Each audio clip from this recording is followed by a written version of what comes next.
Hello viewer, this is me Abir Rafi. Welcome back to another brand new video. তো আজকে আমি চলে আসছি পেয়ারা বাগান, বরিশালের বিখ্যাত সেই পেয়ারা বাগান। এবং আপনারা এতদিন হচ্ছে বরিশালের মেয়েদের সৌন্দর্য দেখছেন, বরিশালের মেয়েরা কতটা সুন্দর আপনারা সেইটা দেখছেন। আজকে আমি আপনাদের বরিশালের পেয়ারার সৌন্দর্য দেখাবো, যে বরিশালের পেয়ারা ঠিক কতটা সুন্দর।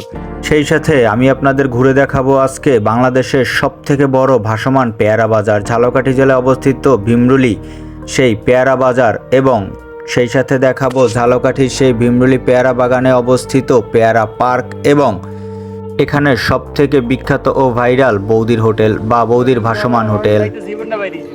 কি লুঙ্গি কি খোলছে নি? লুঙ্গি বলে খোলছে। আপনি হয়তো সিলেটের রাতারগুল দেখে থাকবেন, কিন্তু আপনি বরিশালের রাতারগুল দেখেননি। আজকের ভিডিওতে আমি আপনাদের বরিশালের সেই রাতারগুল দেখাবো, এবং সেই সাথে শুয়ে বসে ঘুরে কাটাবো, এবং আজকে সারাদিন এনজয় করব বরিশালের সেই ভাসমান পেয়ারা বাজারে এবং পেয়ারা বাগানে।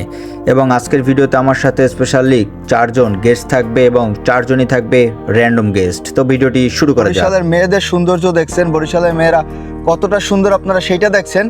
আজকে আমি আপনাদের বরিশালের পেয়ারার সৌন্দর্য দেখাবো, যে বরিশালের পেয়ারা ঠিক কতটা সুন্দর।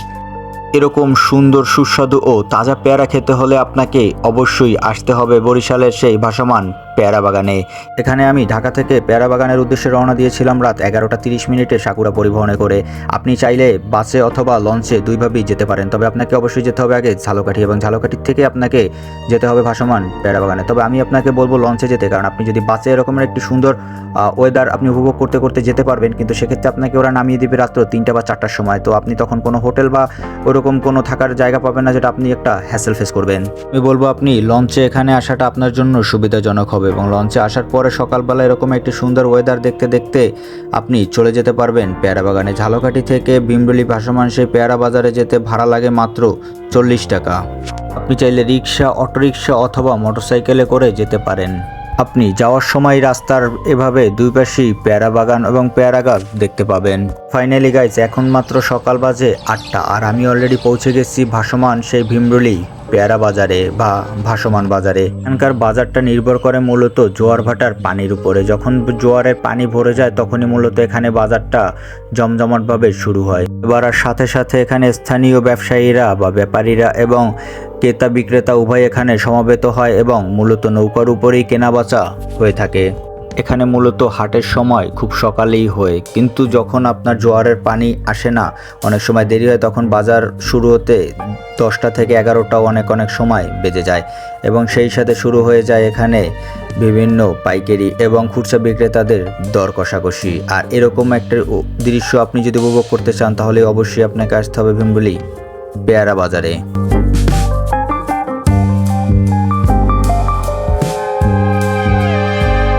বাংলাদেশের দক্ষিণ অঞ্চলের অপরূপ প্রাকৃতিক সৌন্দর্যের নাম ঝালকাঠির ভীমরুলি ভাসমান বাজার। ঝালকাঠি জেলার ভীমরুলি এলাকা অবস্থিত এই বাজারে বর্ষা এলেই খালের বুকে গড়ে ওঠে এক ব্যতিক্রমী বাজার। এখানে দোকান নেই কোনো স্থায়ী স্থাপনা। ছোট ছোট নৌকায় এখানে বাজারে দোকান হিসেবে কাজ করে।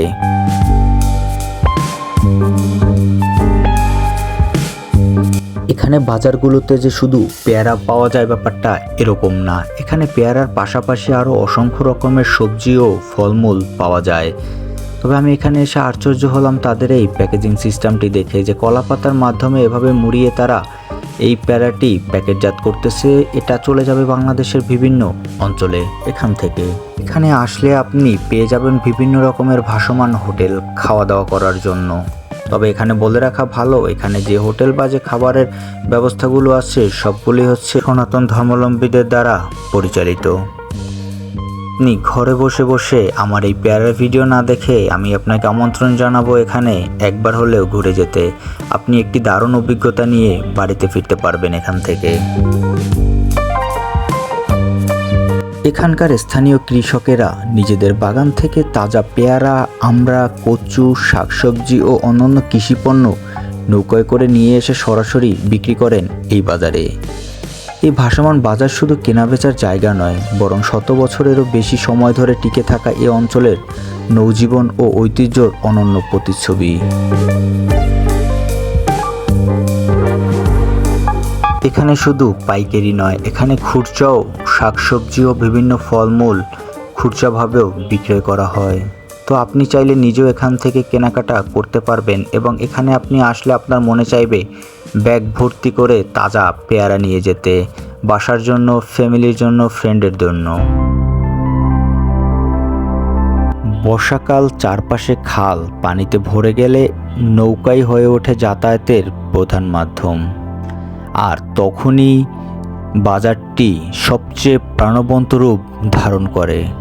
প্রতিদিন ভোর থেকে সকাল পর্যন্ত বাজারে সবচেয়ে বেশি কোলাহল দেখা যায়। দূর দূরান্ত থেকে ব্যবসায়ী ও ক্রেতারা নৌকায় করে আসেন। প্রকৃতি, ঐতিহ্য ও গ্রামীণ জীবনের এক মনোমুগ্ধকর মিলন খুব কম জায়গাতেই দেখা যায়। তাই ভীমরুলের ভাসমান পেয়ারা বাগান বাজার আজ শুধু স্থানীয় মানুষের জীবিকার অংশ নয়, দেশ বিদেশে পর্যটকদের কাছেও একটি বিশেষ আকর্ষণের নাম। এখানে বিস্তীর্ণ অঞ্চল জুড়ে শুধু পেয়ারা নয়, বিভিন্ন রকমের ফল ফলাদির বাগান রয়েছে এই জায়গাটিতে।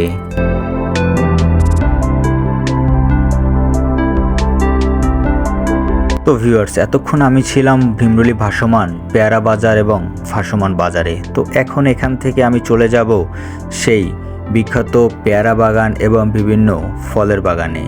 তো আমি এখন আপনাদের সামনে সেখানকার ভিডিও উপস্থাপন করব এবং সেই সাথে আমার সাথে থাকবে সেই র্যান্ডম গেস্টরাও। আপনি যদি ভীমরুলি বাজারে আসেন, এখান থেকে আপনি 2 ভাগে পেয়ারা বাগান ভ্রমণে যেতে পারবেন এবং সেই সাথে আপনি এখানের যে পেয়ারা পার্ক আছে আপনি সেটিও ভ্রমণ করে দেখতে পারবেন।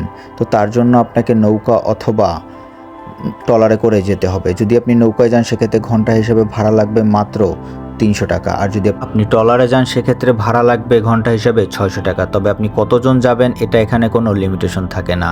আপনি চাইলে 4 জন, 5 জন, 10 জন, 20 জন পর্যন্ত যেতে পারবেন।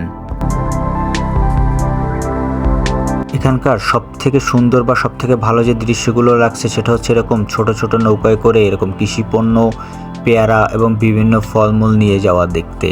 এটা সত্যি দেখতে পারাটা অসাধারণ, কারণ আমরা যারা শহরে থাকি আমরা শুধু ফরমালিনযুক্ত খাবার খাই, কিন্তু এখানে আসলে আপনি পিওর খাবার খেতে পারবেন এবং এরকম সুন্দর স্বচ্ছ পানি দেখলে আপনার গোসল করতে মনে চাইবে, এইটাই স্বাভাবিক। তবে আপনি সাঁতার না জানলে ভুলেও পানিতে নামবেন না, এতটুকু আপনার কাছে অনুরোধ থাকবে, কারণ একটি দুর্ঘটনা সারা জীবনের কান্না। ঝালকাঠি, ভীমরুলি, আটগড়, কুরিয়ানা ও আশেপাশে বিস্তীর্ণ অঞ্চল জুড়ে বাংলাদেশের অন্যতম বৃহৎ পেয়ারা ও আমড়া চাষের এলাকা গড়ে উঠেছে। কয়েক শত হেক্টর জমিতে বিস্তীর্ণ এই বাগানগুলো বর্ষাকালে এক মনোমুগ্ধকর সবুজ জলাভূমিতে পরিণত হয়। এখানকার স্থানীয় মানুষের প্রধান পেশা কৃষি, বিশেষ করে ফল উৎপাদন। আমার সামনে এখন এই খালটি 2 দিকে গেছে। যদি আমি বাম দিক থেকে যাই সেক্ষেত্রে খুব কাছেই হচ্ছে পেয়ারা পার্ক, এবং আমি যদি ডান দিক থেকে যাই সেক্ষেত্রে সম্পূর্ণ পেয়ারা বাগান ঘুরে তারপর হচ্ছে পেয়ারা পার্কে যাব। তো যেহেতু আমি ডান দিক থেকে যাচ্ছি তাই এখন আমি এখানে একদম যে পেয়ারা বাগান, আমড়া বাগান একদম ভিতরে হচ্ছে আমরা এখন প্রবেশ করতেছি। এখানে আসলে আপনি পেয়ে যাবেন ছোট ছোট ভাসমান ক্যাফে। প্রতি মুহূর্তে এরকম সামনে পড়তেছে ছোট ছোট নৌকায় করে পেয়ারা সহ বিভিন্ন ফল নিয়ে যাওয়া, যেটি সত্যি দেখতে অসাধারণ। এখানকার এই নৌকা চালকগুলো যারা মূলত হচ্ছে ট্রলার চালায়, তাদের অসাবধানতা এবং বেপরোয়া চালানোর কারণে এখানকার স্থানীয় কৃষকেরা সহ বিভিন্ন পর্যটকরা ক্ষতির সম্মুখীন হয়। আপনি দেখতে পাচ্ছেন যে এত জোরে চালিয়ে গেছে যে আমার নৌকার অবস্থা কী হয়েছে। যদি আমার নৌকায় আমরা সংখ্যায় আরও বেশি থাকতাম হয়তো এখানে একটি দুর্ঘটনা হলেও হতে পারত। তাই এখানকার আপনি ভ্রমণ করবেন সাঁতার না জানলে খুব সাবধানে। কেন এই জায়গাটাকে বরিশালের রাতারগুল বলেছি এবং সিলেটের সাথে তুলনা করেছি, আপনি হয়তো এই দৃশ্যটা দেখলে কিছুটা হলেও বুঝতে পারছেন যে এখানে পেয়ারা এবং বিভিন্ন যে আমড়া বাগান সহ লেবু বাগানগুলো আছে এগুলোর মাঝখানে এরকম ছোট ছোট খাল বা ছোট ছোট হচ্ছে নালাগুলো কাটা আছে। এর ফলে হচ্ছে এখানে পানি খুব ভালোভাবে যাতায়াত করতে পারে এবং ফসল উৎপাদন ভালো হয় এবং সেই সাথে এখানকার পরিবহন করাটাও খুব সহজ হয় কৃষকের জন্য। এখানে নৌকা নিয়ে আসার সুবিধা হচ্ছে একদম বাগানের ভিতরে ঢোকা যায়, যেটা ট্রলারের মাধ্যমে কোনোভাবেই সম্ভব ছিল না। নৌকায় পরিবহন, ভাসমান বাজারে বিক্রি, এই পুরো ব্যবস্থার সঙ্গে স্থানীয় মানুষের জীবন ও অর্থনীতি গভীরভাবে জড়িত। এছাড়াও অনেকেই মাছ ধরা, নৌকা চালানো, ক্ষুদ্র ব্যবসা এবং পর্যটন সংশ্লিষ্ট কাজের মাধ্যমেও জীবিকা নির্বাহ করেন। এখানে যে শুধু বর্ষা মৌসুমে আসলেই আপনি ফল পাবেন ব্যাপারটা এরকম না, কারণ শুধু বর্ষা মৌসুমে এখানে আপনি পেয়ারা, আমড়া সব বিভিন্ন রকমের ফল পাবেন, কিন্তু এখানে অসংখ্য রকমের ফলের গাছ রয়েছে যার ফলে এখানে 12 মাসই ফল পাওয়া যায় এবং কৃষকেরা এখানে সবসময় ব্যস্ত থাকে এবং 12 মাসে এখানের ভাসমান বাজার পরিচালিত হয়ে থাকে। এখানকার নির্জন এবং নিরিবিলি পরিবেশ এবং বাইরের ওয়েদার দেখে মনে হয়েছিল কিছু সময়ের জন্য আমি একটু ঘুমিয়ে পড়ি।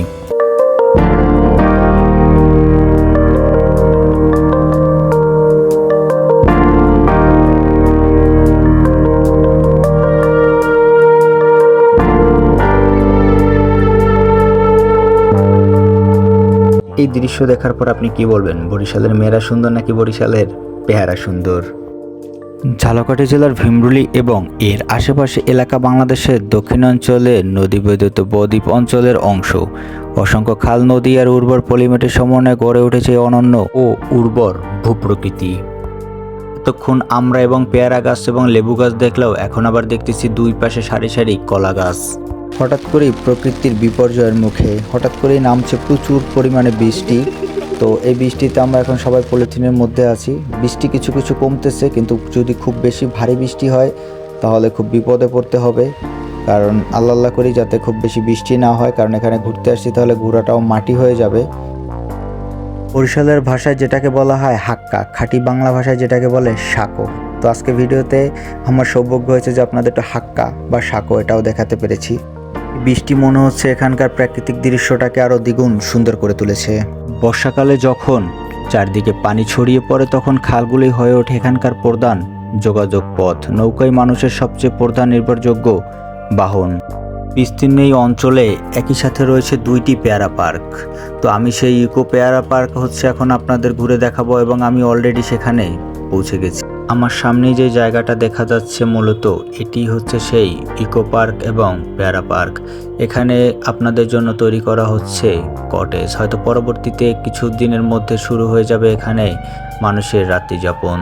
এই পেয়ারা পার্কে ঢুকতে জনপ্রতি প্রবেশ ফি বা টিকিটের মূল্য লাগে মাত্র 30 টাকা। তবে তারা এখানে বলে দেয় আপনি সামনের দিক থেকে কোনো ফল ছিঁড়ে খেতে না পারলেও ভিতর থেকে ফল ছিঁড়ে খেতে পারবেন। তবে এটা টোটালি একটি স্ক্যাম। আপনি ভিতর থেকে কোনো রকমের ফল ছিঁড়তে পারবেন না, কারণ এখানে প্রচুর পরিমাণ মানুষ আসে, যার ফলে এখানে কোনো ফল ওই রকম অ্যাভেলেবেল থাকেই না। তবে এখানে আরেকটা মজার জিনিস আছে, আমি একটু পরে সেটা শেয়ার করতেছি, যে এখান থেকে আপনি যদি আমড়া ছিঁড়েন সেক্ষেত্রে আপনাকে 1000 টাকা জরিমানা দিতে হবে, কিন্তু আপনি যদি ভিতর থেকে পেয়ারা ছিঁড়েন সেক্ষেত্রে আপনাকে কোনো প্রকার জরিমানা দিতে হবে না। কথায় আছে না যে নাইমার থেকে কানামা ভালো। তো এখানে যে পার্ক আছে এখানে খুব একটা দেখার মতো যে জিনিস আছে বা বসার জন্য যে পর্যাপ্ত জায়গা আছে ব্যাপারটা এরকম না। জাস্ট আপনি এখানে সিঁড়ি দিয়ে উঠবেন এবং এখানে আশেপাশে যে প্রাকৃতিক দৃশ্যগুলো আছে সেগুলো আপনি উপভোগ করবেন, জাস্ট এতটুকু। এছাড়া এখানে স্পেশালি সেরকম কোনো কিছু নেই। হয়তো পরবর্তীতে এখানে অনেক কিছুই হবে, কারণ যেহেতু এখানে পর্যটকদের সম্ভাবনাময় এবং এখানে প্রচুর পরিমাণে পর্যটক আসে, হয়তো পরবর্তীতে এখানে কোনো কিছু হইলেও হইতে পারে। ভীমরুলির বিস্তীর্ণ এলাকা জুড়ে সারি সারি পেয়ারা ও আমড়া বাগান দেখা যায়। বর্ষার সময় গাছগুলো ফলের ভারে নুয়ে পড়ে আর খালের ওপার ভেসে চলা নৌকা সাথে দেখা সেই দৃশ্য এক জীবন্ত চিত্রকর্মের মতো মনে হয়। বছর পর বছর ধরে এই ফল চাষি স্থানীয় মানুষের আয়ের প্রধান উৎসগুলোর একটি। ভোর হতে কৃষকেরা নৌকা নিয়ে বাগানে চলে আসেন, যত্ন করে পাকা ফল সংগ্রহ করেন। তারপর সেগুলো নৌকায় তুলে ভাসমান বাজারে নিয়ে যান। অনেক সময় নৌকার ওপরই ক্রেতা ও বিক্রেতার মধ্যে দর কষাকষি হয়। এই দৃশ্যগুলো শুধু একটি বাজারের নয়, বরং শতাব্দী ধরে চলে আসা একটি জীবনধারার প্রতিফলন। এখানকার মানুষের জীবন সরল, পরিশ্রমী আর প্রকৃতি নির্ভর। ঋতুর পরিবর্তনের সঙ্গে সঙ্গে বদলে যায় তাদের কাজের ধরন। বর্ষা তাদের জন্য শুধু একটি ঋতু না, সেরকম একটা ওয়েদার, সেরকম একটা সেটা ভাঙ্গা জায়গা।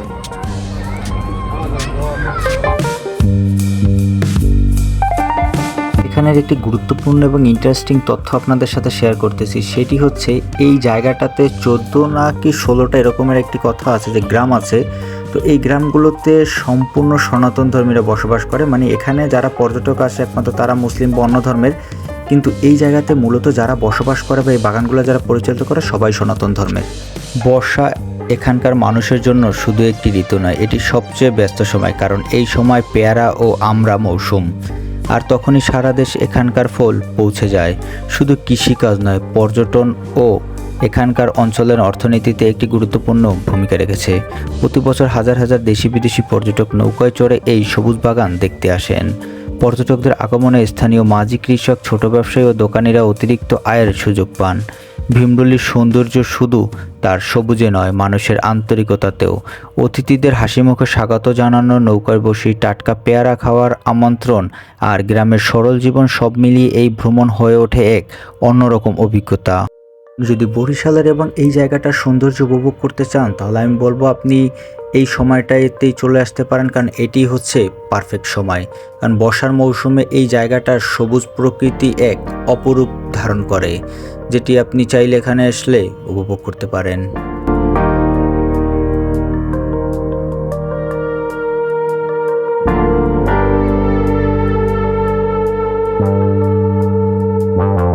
হচ্ছে এখন পেয়ারা বাগান যে পার্ক আছে এই পার্কে, এবং এই পার্কটা ঘুরলাম এবং এখান থেকে এখন নামবো। তো এর মধ্যে বৃষ্টি নেমে গেছে, আল্লাহু আকবার, সমস্যা নাই। আপনি আমার পিছনে আমার বাম পাশে যে বিলবোর্ডটি আছে আপনি দেখছেন, এখানে আমরা ছেড়ে নিষেধ। এখানে আমরা ছেড়লে 1000 টাকা পর্যন্ত আপনাকে জরিমানা গুনতে হবে। প্রকৃতি, কৃষি আর মানুষের জীবনের এক অপূর্ণ মেলবন্ধনেই ভীমরুলি। আজকে আমার সাথে ভিডিওতে ছিল অপরিচিত এই র্যান্ডম 4 ভাইয়া, ধন্যবাদ আপনাদের।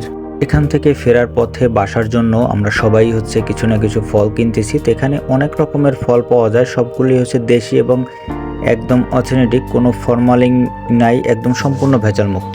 বরিশালের ভাষায় একটি কথা আছে, যদি ঠেক্কা যায় তাইলে ছাগলেও হাক্কা পাড়ায়। তো এখানে ছাগলে হাক্কা না পাড়াইলেও নৌকায় করে যাচ্ছে। তো দৃশ্যটি আসলেই অসাধারণ এবং আমরা কিছুক্ষণের মধ্যে এখান থেকে বিদায় নিব। আমি যে বাম পাশে যে পার্কটা ছিল আমরা এইটাতে হচ্ছে এতক্ষণ ভিজিট করেছি, এবং ডান সাইড এখানে আরও একটি পার্ক আছে, দুটি সেম। এখানে বসার জন্য দোলনা আছে এবং এখানে আপনি চাইলে একটু নিরিবিলি সময় কাটাতে পারেন। এই ভ্রমণের মাঝে মানে একটু আপনি বিরতি নিতে পারেন। এছাড়া এই পার্কগুলোতে হামড়ে এরকম কোনো কিছু নাই, ওরকম কোনো রেস্টুরেন্ট নাই বা ওরকম দোকান নেই। এমনিতে চাইলে আপনি হালকা পানি টানি মানে নর্মাল কিছু আপনি এখানে খেতে পারেন, এরকমের হচ্ছে সুব্যবস্থা এখানে রয়েছে।